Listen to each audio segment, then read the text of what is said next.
Hello, welcome to the Cat House. This is Mr. MeowsAlot, and this week I read A Theory of Justice for Animals by Robert Garner.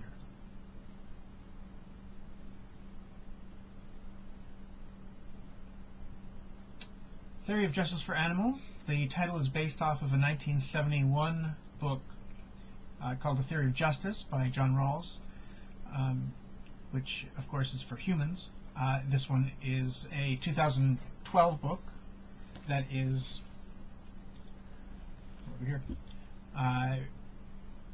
discussing basically the history. It's a historiography, which is what I love about it. A history of the argument regarding rights and justice for animals. And its subtitle is Animal Rights in a Non-Ideal World. So his argument is that you'll never get the ideal of what you want if you're into, animal rights, if you're an activist. There's no utopia, at least not right away. And I've read several books about animal rights in the past. I've always loved animals, and I picked this one up. You can see it's used for $12. I pick up books around my former university that I got my BA at. I find it very handy for getting good academic books that are used in, particularly in freshman courses and for disciplines that I'm not too familiar with, so that I can at least sort of get an introductory sort of text and get a sort of a baseline for these disciplines. This book is a little wordy. It's not always easy to follow unless you have a basic understanding of some of the former literature with regards to liberty, justice, freedoms, and by this I mean even going back to the Greeks. So a bit of Plato, a bit of the European Hegel, that kind of thing. However, what's great about this text by Robert Garner is that it goes through the more contemporary literature and bounces the arguments back and forth between different perspectives of how to go about establishing rights for animals. I'm going to read a few select passages to give you an idea of what this book is trying to talk about. Garner explains that a non-justice-based approach to the protection of animals is weak. He says that arguments that are couched in a language of justice as opposed to morality are better.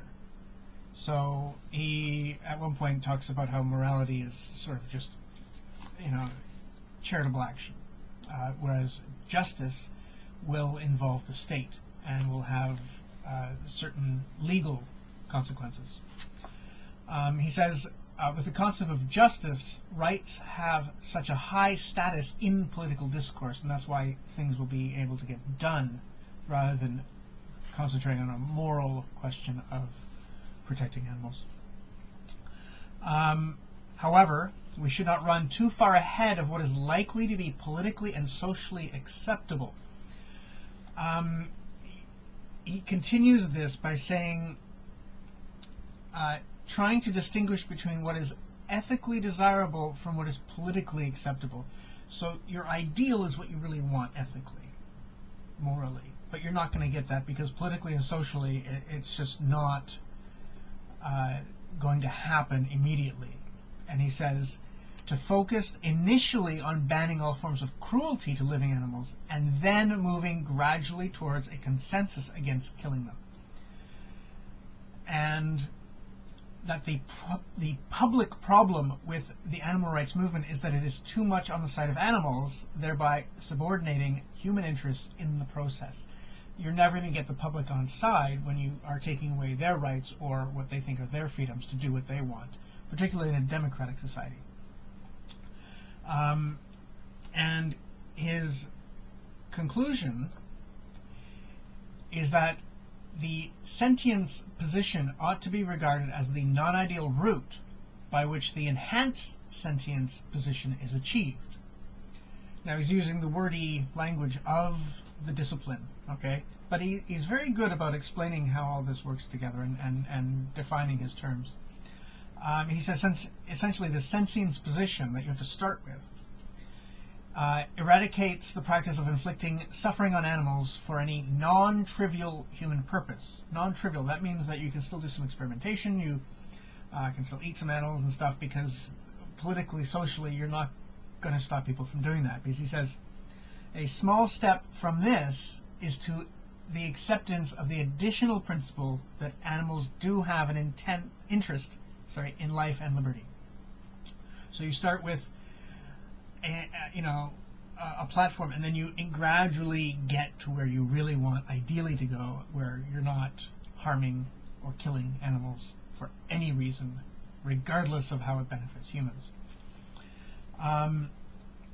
He explains that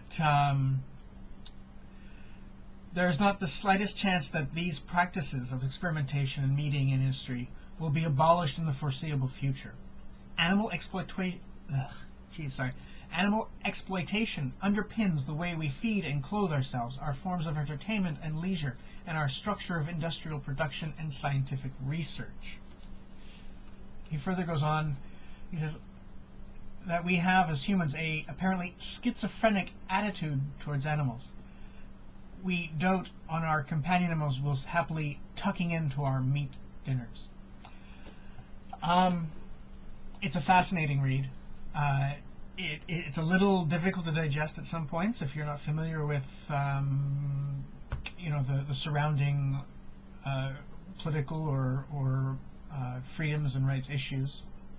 That last part where he says we treat animals differently and stuff, it reminds me of a great book I read, we're over here, by Melanie Joy, who's a sociologist, Why We Love Dogs, Eat Pigs, and We're Cows, which is a sort of a pop title for what really is her theory of carnism.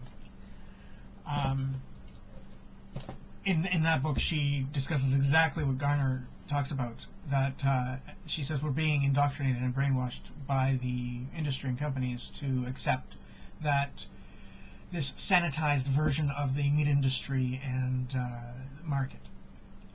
It's bloody, it's gross, it's terrible, but we are so far removed from it that we've entered this sort of syndrome where it's just sort of, it happens, you know. He goes on to talk about how some of the arguments are anthropocentric. That means from a human perspective only, and so we're not looking at it from the animal's perspective.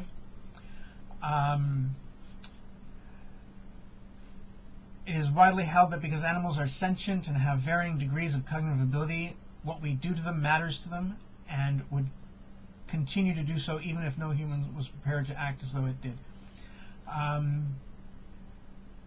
The likelihood of a positive view of animal well-being is enhanced if it is associated with human flourishing.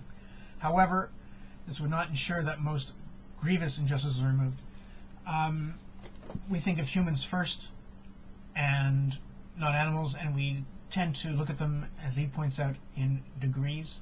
So we are better than. They don't have language. They don't have morals. They don't have these things that make us human, right? Well, another book I read, I got the slide right this time, Frans De Waal, a seminal researcher, author, and scientist with regards to primate biology, the bonobo and the atheist. He discusses all the experiments and sort of interactions, social interactions that have been witnessed by these social primate biologists, and they determine that they do have morality natural to their social interactions. We are not special in that way. That reminds me of another book, Beyond anyways, it talks about animals and how they do communicate, and we look at language only towards our ability to make language, but they are, animals are communicating on a far different level. They communicate chemically. They do have language, many of them. The whale song and things like that. There's one more. He talks about, that reminded me of another book. He talks about the argument with marginal humans, and he does say marginal humans sounds odd, but marginal humans meaning ones that require our help to maintain their rights. So the mentally disabled, infants, things like that.